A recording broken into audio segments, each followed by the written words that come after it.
Hello guys, welcome to my channel notes by Trisha.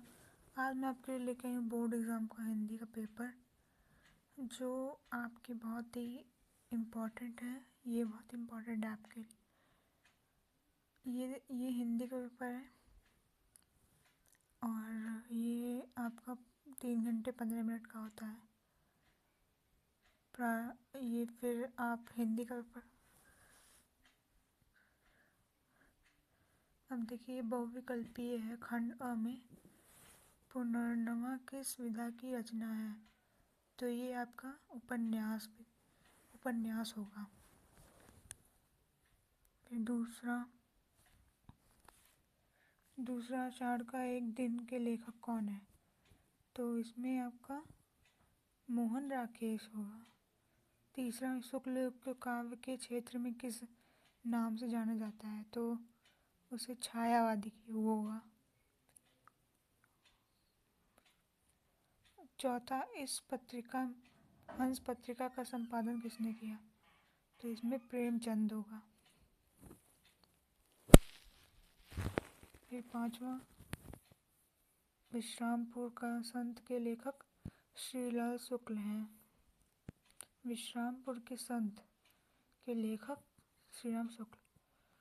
और छठवां, ठाकुर किस धारा के कवि हैं? तो रीति मुक्त होगा इसमें। फिर सातवां, तार सप्तक में संकलित कवियों की संख्या है, जिसमें 7 होगा। 8 में रामचंद्रिका किस काल का महाकाव्य है? तो रीति काल का। 9वां, सुमित्रानंद बंद की रचना कौन सी है? पल्लव है। कलम का सिपाही के रचनाकार कौन है? अमृत राय। शांत रस का स्थायी भाव निर्वेद। कनक ने 100 गुनी में अलंकार कौन सा है? इसमें यमक अलंकार होगा। दोहा छंद का उल्टा छंद क्या है? सोरठा होगा। 14वां, पर्यावरण में किस उपसर्ग का प्रयोग है? तो इसमें परी होगा। फिर आ जाइए 15 में, धुआं का तत्सम है, जिसमें धूम्र होगा।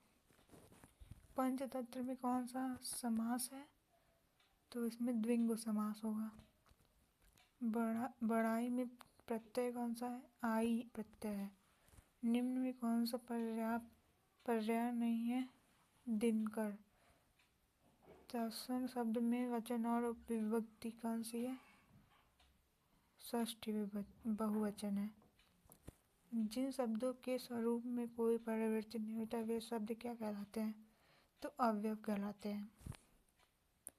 तो आप आ जाइए खंड ब में, जो कि इसमें निम्नलिखित गद्यांश पर दिए गए प्रश्न को उत्तर दिए। हम लोग कच्ची मिट्टी की मूर्ति के समान रहते हैं, जिस रूप में चाहे उस रूप में बना सके, चाहे राक्षस चाहे देवता। ऐसे लोगों का साथ करना हमारे लिए बुरा है जो हमसे अधिक दृढ़ संकल्प के हैं, क्योंकि हमें उनकी हर एक बात बिना विरोध के मान लेनी पड़ती है। पर ऐसे लोगों का साथ करना और बुरा है जो हमारी ही बात को ऊपर रखते हैं, क्योंकि ऐसी दशा में न तो हमारे ऊपर कोई दबाव रहता है और न ही हमारे लिए कोई सहारा। पहला है प्रश्न आपका, उपयुक्त गद्यांश का संदर्भ लिखिए। दूसरा, रेखांकित है, इसकी व्याख्या कीजिए।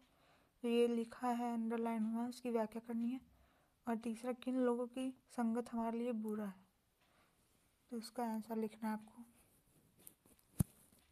फिर आ जाइए, देखिए मैंने लिखा है, आपको ऐसे ही लिखना है। उपयुक्त गद्यांश का संदर्भ लिखिए। पहला है, तो आप लिखेंगे संदर्भ डाल के, प्रस्तुत गद्यांश हमारी पठनीय पाठ्य पुस्तक हिंदी गद्य साहित्य के मित्रता नामक पाठ से लिया गया है। इसके रचयिता आचार्य रामचंद्र शुक्ल जी हैं। ये आपका पहले का आंसर है।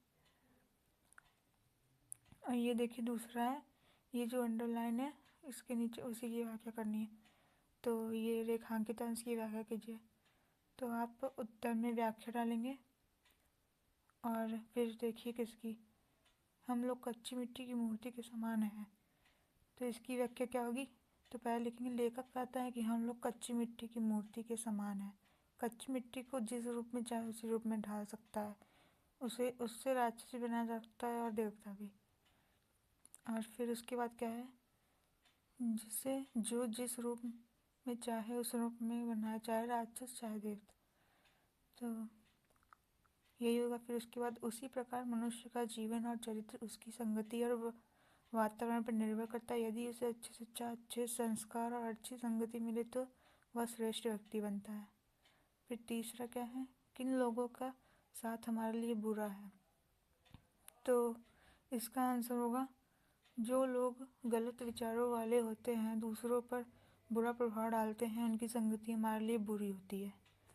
तो ये रहा आपका उस खंड का पहले का आंसर।